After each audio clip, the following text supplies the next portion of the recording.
రాజకీయ పరిస్థితులు ప్రజా సమస్యల మీద పోరాడి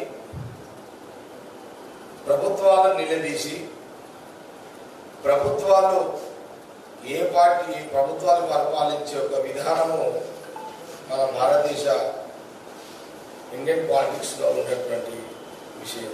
కానీ ప్రధానమంత్రి బీజేపీ ప్రధానమంత్రి మోడీ అయిన తర్వాత రాను రాను భారతదేశంలో రాజకీయ విలువలు పడిపోయినాయి, రాష్ట్రంలో కూడా రాజకీయ విలువలు పడిపోయినాయి. ఇప్పుడున్న సిచ్యువేషన్లో ఈ బీజేపీ పరిపాలనలో ప్రజా పోరాటాలు బంద్ అయిపోయినాయి. ప్రజా సమస్యల మీద ప్రతిపక్ష పార్టీలు మాట్లాడకుండా బ్లాక్మెయిల్ పాలిటిక్స్, బ్లాక్మెయిల్ వ్యవస్థ నడుస్తున్నది. ప్రజలు సమస్యలలో ఉంటే అది అడిగే ప్రయత్నం అపోజిషన్ పార్టీ కాంగ్రెస్ కానివ్వండి, ఇంకా ఏ పార్టీలైనా మాట్లాడితే వాళ్ళ మీద అధికార దుర్వినియోగంతో రాజకీయంగా బ్లాక్మెయిల్ చేస్తూ ప్రతిపక్ష పార్టీల యొక్క నాయకుల యొక్క గొంతుని తొక్కే యొక్క సాంప్రదాయాన్ని బీజేపీ మోడీ అమిత్ షా పరిపాలన మన భారతదేశంలో కొనసాగుతుంది. విచిత్రమైన పరిపాలన, బాధాకరమైన బాధించే మా అందరూ బాధపడే పరిపాలన. మనమందరం కూడా అనేక మంది ప్రధానమంత్రులను చూసినాము.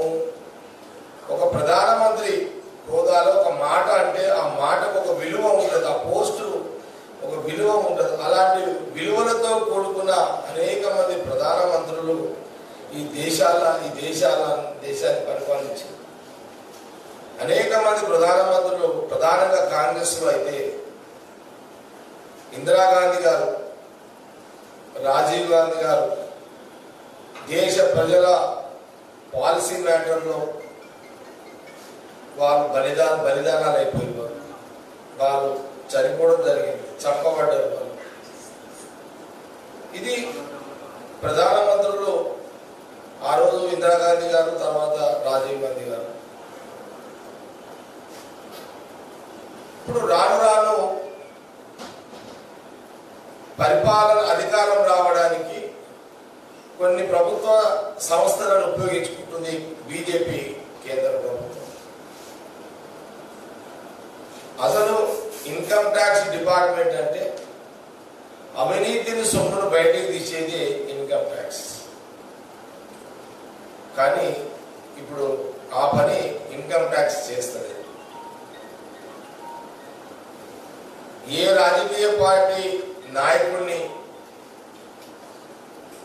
భయపెట్టాలన్నా, ఒక నాయకుడిని బ్లాక్మెయిల్ చేయాలన్నా ఇన్కమ్ ట్యాక్స్ డిపార్ట్మెంట్ని ఉపయోగిస్తున్నది బీజేపీ ప్రభుత్వం. అట్లాగే సిబిఐ, అట్లాగే ఈ మధ్య కాలంలో మనం చూస్తున్నాము ఈడీ డిపార్ట్మెంట్. అసలు ప్రధానమంత్రిని ఏం అడగొద్దా కాంగ్రెస్ పార్టీ నాయకత్వం ఢిల్లీలో? సోనియా గాంధీ, రాహుల్ గాంధీ, కాంగ్రెస్ పార్టీ ప్రధానమంత్రి మోడీ గారు ఇచ్చిన హామీలు విస్మరించి హామీలను పక్కకు పెట్టి కేవలము ఒక మతం పేరు మీద, హిందూ అనే ఒక మతం పేరు మీద రాజకీయాలు చేస్తూ సెక్యులర్ భావాలను, సెక్యులర్ మనుషుల మీద భేదాభిప్రాయాలు తెస్తూ ఇలాంటి పరిపాలన కొనసాగుతుంది. మనం అందరం చూస్తున్న ప్రజలు కూడా ఎందుకు ఆలోచన చేస్తలేరు?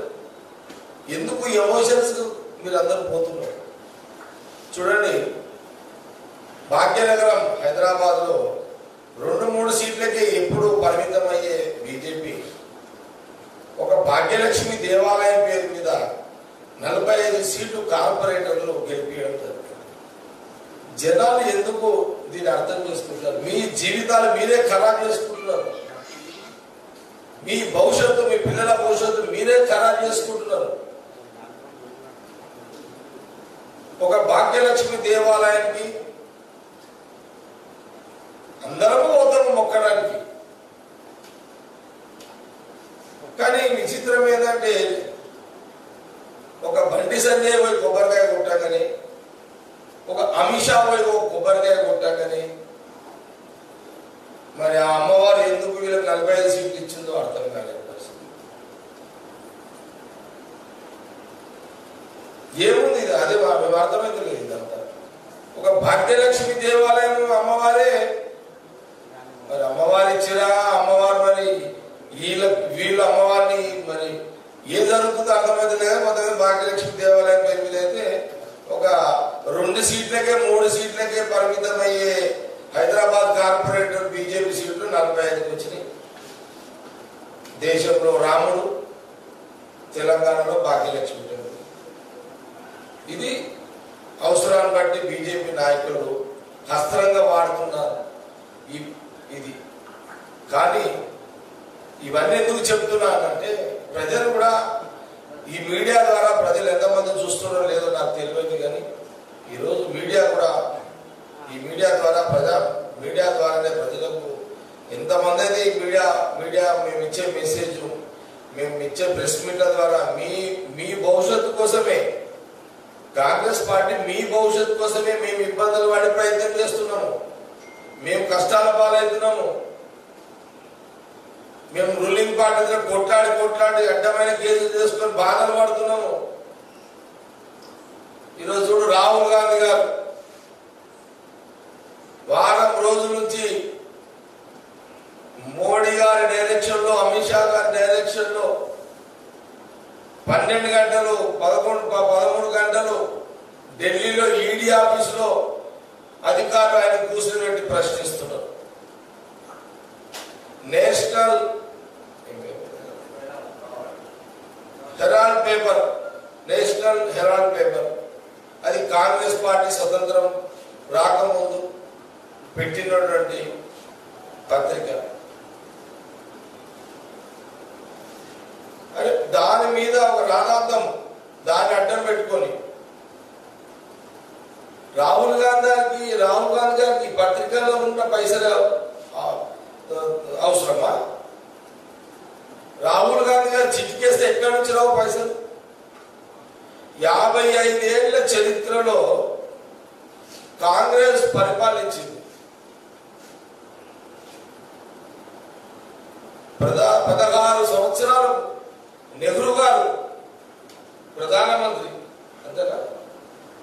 16 సంవత్సరాలు నెహ్రూ గారు ప్రధానమంత్రిగా ఉన్నారు. ఇందిరాగాంధీ గారు 17 సంవత్సరాలు ప్రధానమంత్రిగా ఉన్నారు. తర్వాత ఆ కాంగ్రెస్ పార్టీ సహకారంతో అనేక మంది ప్రధానమంత్రులు. పివి నరసింహారావు గారు కూడా 5 ఏళ్ళు ప్రధానమంత్రిగా ఉన్నాడు కాంగ్రెస్ పార్టీ ప్రభుత్వం. మన్మోహన్ సింగ్ గారు, సోనియా గాంధీ, రాహుల్ గాంధీ గారి నాయకత్వంలో యూపీఏలో 10 సంవత్సరాలు మన్మోహన్ సింగ్ గారు ప్రధానమంత్రి. ఒకవేళ ఎన్ని సంవత్సరాలు మొత్తం కడితే రాజీవ్ గాంధీ గారు 5 ఏళ్ళు ప్రధానమంత్రి. టోటల్ గా 54-55 సంవత్సరాలు మరి కాంగ్రెస్ పార్టీ పరిపాలించింది, ఆ కుటుంబం పరిపాలించింది. ఒక్కసారి నాసుంటుడు లీడర్ అయితే పైసలు సంపాదిస్తున్నాడు.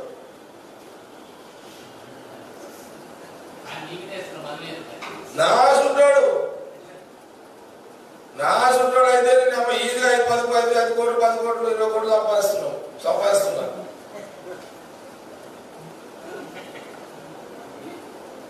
55 ఏళ్ళు ప్రధానమంత్రిగా ఉన్న కుటుంబము వాళ్ళు సంపాదించుకోవాలనుకుంటే ఎన్ని కోట్లు సంపాదించవచ్చు.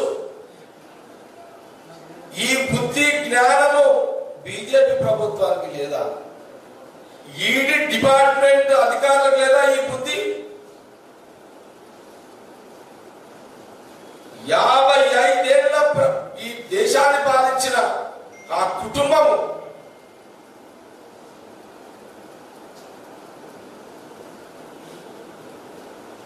ఇంత దుర్మార్గమైన రాజకీయం అవసరమా? నేను అడుగుతున్నా, కాంగ్రెస్ పార్టీ అడుగుతున్నది, ఎన్నేళ్ళు బతుకుతారా మీరు ఈ రాజకీయాలు, ఈ చిల్లర రాజకీయాలు చేసి? అలాంటి కుటుంబంలో ఉన్న రాహుల్ గాంధీ గారికి ఒక పేపర్లో, ఆ పేపర్ నేషనల్ లాంటి పేపర్ ఏదైతే ఉందో కాంగ్రెస్ పార్టీ పత్రిక, ఆ పేపర్ ద్వారా ఆయన పైసలు తినాల్సిన అవసరమా రాహుల్ గాంధీ గారికి? మా తెలంగాణ మాకు చెప్తే మేము తీసుకోపోమా పైసలు? కాలు ఫోన్ కొడితే ఉరుకుతారు మా దగ్గర. ఈ కర్మ ఈ అవసరమా? రాజస్థాన్ ఫోన్ చేస్తే ముఖ్యమంత్రి ఎవరు లేరు, ఇప్పటికీ కొన్ని రాష్ట్రాలు ఉన్నాయి కదా. అని ఈ జ్ఞానం కూడా లేదా వీళ్ళకు, బీజేపీ వాళ్ళకు, డిపార్ట్మెంట్ వాళ్ళకు? ఇంత చిల్లర వ్యవహారమా ఆ కుటుంబం పట్ల?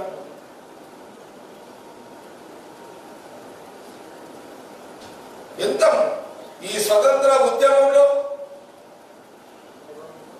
మరి వాళ్ళ జీవితాలు త్యాగం చేసిరా? ప్రజలు కూడా ఆలోచన చెయ్యండి. వాళ్ళ జీవితాలు, వాళ్ళ వయసు, వాళ్ళ జీవితాలు, వాళ్ళ సుఖాలు, వాళ్ళ ఆనందాలు, వాళ్ళ సంతోషాలు ఎన్నో వాళ్ళు వదులుకున్నారు వాళ్ళన్నీ. కానీ ఒక్క రోజు జైల్లో ఉంటే, 2 రోజులు జైల్లో ఉంటే కాళ్ళు ఎందుకు కొట్టుకుంటారా? జోక్ కాదు. స్వతంత్ర టైంలో ఆ రోజు గాంధీ గారితో పాటు నెహ్రూ గారు 16 సంవత్సరాలు జైల్లో ఉన్నారంటే పిల్లల పరిష్కారమా?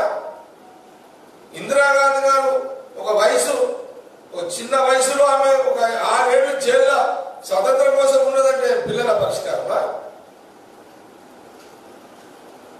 మోడీ అప్పుడు పుట్టలేడు, అమిత్ షా పుట్టలేడు.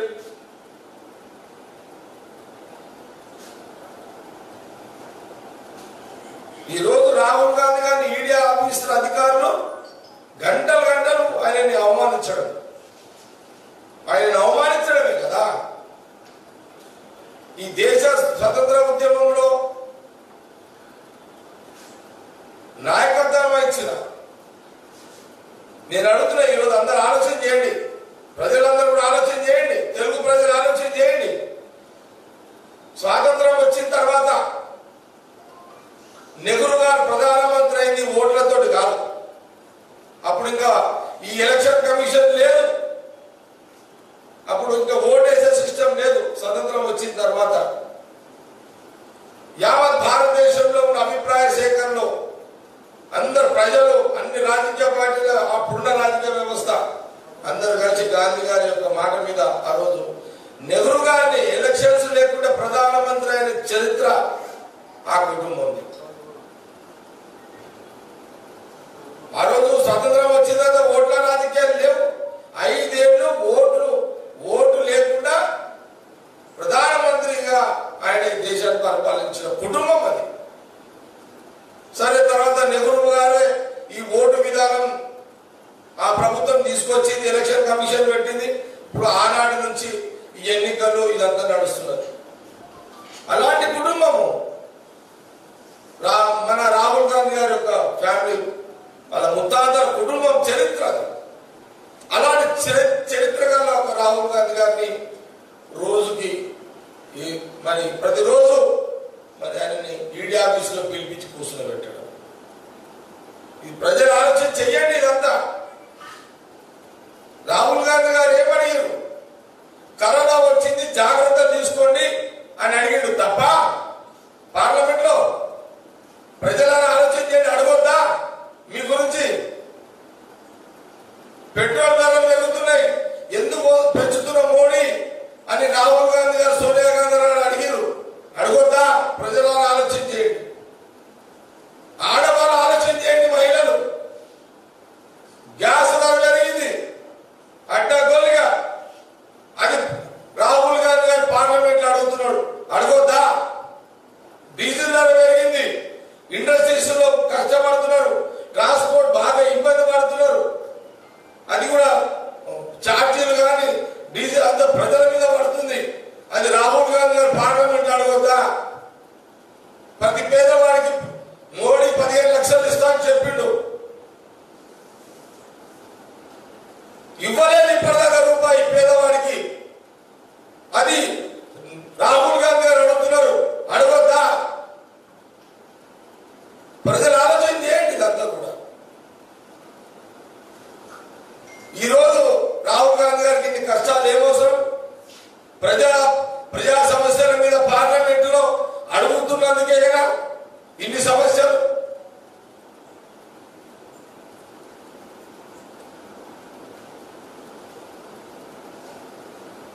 అందుకే మొన్న జరిగిన నెల కిందట జరిగిన రాజస్థాన్ ఉదయపూర్ లో ఏదైతే చింతన్ శిబిర్ సమావేశాలు నిర్ణయం జరిగింది. ఏం జరిగింది? ఏఐసిసి కాంగ్రెస్ పార్టీ ఒక నిర్ణయం తీసుకున్నది. ఈ భారతదేశం అంతా మొత్తము అన్ని రాష్ట్రాలలో రాహుల్ గాంధీ గారి పాదయాత్ర చేయాలని ఏఐసిసి కాంగ్రెస్ పార్టీ నిర్ణయం తీసుకున్నది. వారు తిరగాల్సిన అవసరం ఎందుకు వచ్చింది? ఈ ప్రభుత్వం, బీజేపీ ప్రభుత్వం మత కల్లోలను సృష్టించి ప్రజలను రెచ్చగొట్టి ప్రజా సమస్యలు పరిశీలించకుండా ప్రజల కోరికలు నెరవేర్చకుండా మతం పేరుతో రాజకీయం చేస్తుంది. అందుకే బీజేపీ ప్రభుత్వానికి, బీజేపీ పార్టీకి సెంట్రల్ లో ఢిల్లీలో భయం చుట్టుకున్నది. రాహుల్ గాంధీ గారు పాదయాత్ర మొదలు పెడితే అన్ని రాష్ట్రాలలో పాదయాత్ర చేస్తే ప్రజల్లో చైతన్యవంతులెందరూ, ప్రజల్లో చైతన్యం వస్తుంది, ప్రజలు బీజేపీ ప్రభుత్వాన్ని నిలదీస్తారు, రాహుల్ గాంధీ నాయకత్వం పెరుగుతుంది, కాంగ్రెస్ పార్టీ నాయకత్వం పెరుగుతుంది. ఈ రాహుల్ గాంధీ గారు ప్రజల మధ్యలో పాదయాత్ర చేస్తే రాహుల్ గాంధీ ప్రధానమంత్రి అవుతాడు, ప్రధానమంత్రి అయితే మా పరువు పోతుందని బీజేపీ ఆలోచన చేసి కుట్రపూరిత రాజకీయ, కుట్రపూరిత వ్యూహాత్మక, కుట్రపూరిత రాహుల్ గాంధీ పాదయాత్ర చేయకుండా అడ్డుకోవాలి అంటే రాజకీయంగా అడ్డుకోలేము. అందుకే ఈ ఈడీ డిపార్ట్మెంట్ తీసుకొచ్చి ఈరోజు ఈ యొక్క అంటే వీళ్ళ బీజేపీ చేతగాని తన మీద వాళ్ళ చేత రాజకీయంగా ఎదుర్కోలేక, ఆ కుటుంబానికి కాంగ్రెస్ పార్టీని ఎదుర్కోలేక, అందుకే వాళ్ళు ఈడీ డిపార్ట్మెంట్ ఇన్వాల్వ్మెంట్ చేసి ప్రజల దగ్గరకు కాంగ్రెస్ పార్టీ, సోనియా గాంధీ, రాహుల్ గాంధీ పోకుండా, ప్రియాంక గాంధీ పోకుండా, కాంగ్రెస్ పార్టీ పోకుండా ఈరోజు ఈడీ డిపార్ట్మెంట్ ఇన్వాల్వ్మెంట్ చేసి వారిని అడ్డుకోవడం జరుగుతుంది. సరే, ఏది ఏమైనా సోనియా గాంధీ, రాహుల్ గాంధీ, ప్రియాంక గాంధీ గారు ఏది ఏమైనా వాళ్ళ కుటుంబం త్యాగాల కుటుంబం, ఈ దేశం కోసం ప్రాణాలు ఇచ్చారు, ఈ దేశం కోసం ఆస్తుల దారదత్తం చేశారు. ఎన్ని నిందలు వచ్చినా, అపనిందలు వచ్చినా దేశ ప్రజల కోసం వాళ్ళ ముత్తాతల త్యాగ పురుషుల నిలయం. కాబట్టి ఈరోజు రాహుల్ గాంధీ గారు ఎంత ఇబ్బంది పెట్టినా సరే మన పోరాటం ఆగదనే ఒక దిశలో కాంగ్రెస్ పార్టీ నాయకత్వంలో పనిచేస్తున్నారు. ఇది మంచి విధానం కాదు. అయినా సరే షార్ట్ కట్ లో బీజేపీ ప్రభుత్వం వాళ్ళు ఈ రకంగా వాళ్ళు అధికారం మళ్ళీ వచ్చే ఎన్నికల్లో వాళ్ళకే అధికారం ఉండాలనే పద్ధతిలో రాహుల్ గాంధీ గారిని కట్టడి చేస్తున్నారు రాజకీయంగా. ఆయన బయటకు తిరగకుండా, ప్రజల దగ్గరికి వెళ్లకుండా, ప్రజా సమస్యల మీద ఉద్యమాలు చేయకుండా రాహుల్ గాంధీ గారు కట్టుదిట్టం చేస్తున్నారు ఈ బీజేపీ యొక్క నాయకత్వం. కాబట్టి ఈ రోజు కూడా ఈడీ ఆఫీస్కి పిలిచారు. ఈరోజు హైదరాబాద్ లో భారతదేశంలో ఉన్న అందరు పిసిసిలు, సిఐపి నాయకులు, అట్లాగే ఎంపీలు, యూత్ కాంగ్రెస్, ఎన్ఎస్వై, మహిళా విభాగం, ఓబీసీ, ఎస్సీ, ఎస్టీ విభాగాలు అందరూ కూడా ఈరోజు ఢిల్లీలో మరి వారి నాయకత్వంలో ఢిల్లీ వీధుల్లో ఉన్నారు ఈ రోజున. ఏది ఏమైనా అల్టిమేట్ బీజేపీ ఆలోచన ఏంటంటే ఈ 10 ఏళ్ళు గడిపినాము, వచ్చే ఒక్క ఎలక్షన్ లో రాహుల్ గాంధీ గారు బయట తిరగకుండా కట్టడి చేసి, ఆయన ప్రధానమంత్రి కాకుండా కట్టడి చేసి, మతం పేరు మీద అందరినీ రెచ్చగొట్టి, మత విద్వేషాలు రెచ్చగొట్టి వాళ్ళ రాజకీయ పబ్బం గడిపిన ప్రయత్నమే ఈ యొక్క వ్యవహారం. ఈడీ డిపార్ట్మెంట్ ద్వారా ఈ వ్యవహారం చేస్తున్న విషయాన్ని తెలియజేస్తూ, మరి ఈ రోజు ఎంత సమయం వరకు రాహుల్ గాంధీ గారిని ఇంకా ఈడీ ఆఫీసులో ఉంచుతున్నా వేచి చూస్తాం. మళ్ళీ ఇంకా 1-2 గంటల్లో రాహుల్ గాంధీ గారి గురించి ఎలాంటి ఏ మెసేజ్ వస్తుందో వేచి చూస్తాం. ఇంకా 1-2 గంటల 3 గంటల గాంధీ భవన్ లోనే, ఎందుకంటే అందరూ జిల్లాలలో కార్యక్రమాలు చేస్తున్నారు. అందరూ జిల్లా ప్రెసిడెంట్లు, రాష్ట్ర నాయకులంతా జిల్లాలో సెంట్రల్ ఆఫీసుల కాడ ధర్నా కార్యక్రమం చేస్తున్నారు. ఇప్పుడు గాంధీ భవన్ లో మేము కొంతమంది మీరు అవైలబుల్ ఉన్నాము. ఎలాంటి డైరెక్షన్స్ వచ్చినా 1-2 గంటల 3 గంటల ఏఐసీకి ఎలాంటి డైరెక్షన్స్ వచ్చినా గాంధీ భవన్ నుంచి మళ్ళీ కార్యక్రమం కార్యాచరణ ప్రకటించడం జరుగుతుంది. మళ్ళీ ఆయన 12 గంటల వరకు బయటకు వచ్చేంత వరకు కూడా గాంధీ భవన్ లో మేము అందరం కూడా అవైలబుల్ ఉంటాము. ఏదైనా జరగరానిది పిచ్చి పిచ్చి వేషాలు బీజేపీ ప్రభుత్వం చేసి ఇబ్బంది పెట్టినా దానికి అందరం జాగ్రత్త. మా నాయకులు ఎట్లా కాపాడుకోవాలో, వాళ్ళు ఎన్ని కష్టాలు పెట్టినా రాహుల్ గాంధీ గారిని మా నాయకుల కోసం ఎన్ని కష్టాలైనా తట్టుకోవడానికి ఈరోజు యావత్ తెలంగాణ రాష్ట్రమే కాదు భారతదేశంలో ఉన్న ప్రతి కాంగ్రెస్ నాయకుడు కార్యకర్త అందరూ కూడా సిద్ధంగానే ఉన్నాం. అందరం కూడా ఎక్కడ వెనుకాలం చేసేది లేదు. కాబట్టి ఇది మేము మళ్ళీ ఈ యొక్క ప్రెస్ మీట్ ఇంతటితో ముగిస్తూ, నేను 1-2-3 గంటల్లో మళ్ళీ ఏఐసిసి ఆఫీస్ ఢిల్లీ నుంచి ఏం పిలిపిస్తుందో ఆ పిలుపు వచ్చేంత వరకు అందరం కొంతమంది నాయకులము ఇక్కడ గాంధీ భవన్ లో వెయిట్ చేయడం జరుగుతుంది. అక్కడ ఏఐసి డైరెక్షన్ వచ్చిన తర్వాత మళ్ళీ మీకు ప్రెస్ ముందుకు రావడం జరుగుతుంది విషయాన్ని తెలియజేస్తూ సెలవు తీసుకుంటున్నాను. రాహుల్ గాంధీ గారిని విడుదల చేస్తారా చేయరా? చేయకపోతే ఏఐసిసి డైరెక్షన్ ఏమొస్తుంది? చేసినా మళ్ళీ రేపు పిలిస్తే ఏమొస్తుంది? ఏదొచ్చినా అవైలబుల్ ఉండి మేము రిసీవ్ చేసుకొని మళ్ళీ దాన్ని మీ మీడియా ముందుకు మళ్ళీ 1-2 గంటలు 3 గంటలలో ముందుకు రావడం జరుగుతుంది. ఖచ్చితంగా ఈ రోజు కూడా రాహుల్ గాంధీ గారు ఈడీ అధికారులు ఆ ఈడీ ఆఫీస్ ఇంటికి పోయేంత వరకు గాంధీ భవన్ లోనే కూర్చుంటాం. గాంధీ భవన్ లో కూర్చుంటాము. మాకు ఏఐసీ ఆఫీస్ డైరెక్షన్ వచ్చిన తర్వాత మళ్ళా ప్రెస్ మీట్ పెట్టి మళ్ళీ మీ కార్యక్రమం రిలీజ్ చేస్తాం. చేసి ఏం చేయాలనేది మళ్ళీ మీకు చెప్పడం జరుగుతుంది.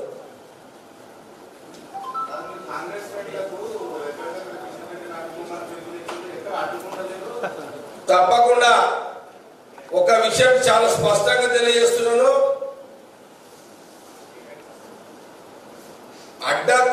అడ్డదారిలో రాజకీయం చేస్తున్న బీజేపీకి,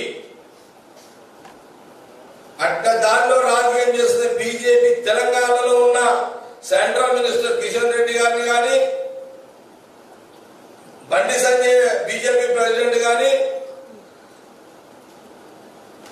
ఎక్కడ అవకాశం ఉన్నా సరే ఈ హైదరాబాదే కాదు రాష్ట్రంలో ఎక్కడ పర్యటించినా కాంగ్రెస్ పార్టీ నాయకులంతా కూడా వాళ్ళని అక్కడ నిలదీసి వాళ్ళని ప్రశ్నించండి, దీనికి జవాబు అడగండి. 2-3 విషయాలు ఒకటే కాదు అడగాల్సింది. రాహుల్ గాంధీ గారిని మన నాయకుని ఇబ్బంది పెట్టేదాని మీద నిలదీయండి. పెట్రోల్ ధరలు ఎందుకు పెంచినవని నిలదీయండి. డీజిల్ ధరలు ఎందుకు పెంచినవని నిలదీయండి. గ్యాస్ ధరలు ఎందుకు పెంచినవని నిలదీయండి. 15 లక్షల రూపాయలు ఇస్తా అని చెప్పిండు, ఏం చేస్తున్నావని కిషన్ రెడ్డి గారిని, బండి సంజయ్ని నిలదీయండి. మొన్న జరిగిన ఫైరింగ్ అగ్నిపథ్ ఆ పిల్లల మీద ఉద్యోగాల విషయంలో నిలదీయండి. ఫైరింగ్ మీద నిలదీయండి.